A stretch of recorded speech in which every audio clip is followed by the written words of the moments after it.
প্রত্যেকটা দেশের সাথে যেভাবে বাংলাদেশের সম্পর্ক থাকে, ভারতের সাথেও সেভাবে বাংলাদেশের সম্পর্ক থাকবে। কথা হবে চোখে চোখ রেখে। আমরা আজকে ঢাকা কলেজ থেকে বলে দিতে চাই, দাদা বাবুদের কোন ষড়যন্ত্রই বাংলাদেশে বাস্তবায়ন হবে না। দাদা বাবুদের সকল ষড়যন্ত্র মুক্ত ঢাকা কলেজ আগে রুখে দাঁড়াবে।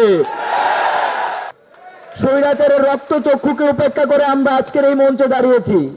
যদি আবারও কেউ নব্য স্বৈরাচার হয়ে ওঠার চেষ্টা করে, আমাদের এই বুকটা সবসময় পাতা থাকবে ইনশাল্লাহ। অনেকেই আজকে নির্বাচনের বয়ান তোলে। আমি স্বাভাবিকভাবেই আওয়ামী লীগ নির্বাচনে আসবে কিনা সেই সিদ্ধান্ত নেবে বাংলাদেশের ছাত্র জনতা। আমি স্বাভাবিকভাবেই গ্রামে গঞ্জে বা একদম প্রান্তিক অঞ্চলে গিয়ে মানুষদের সাথে মিশতে পছন্দ করি।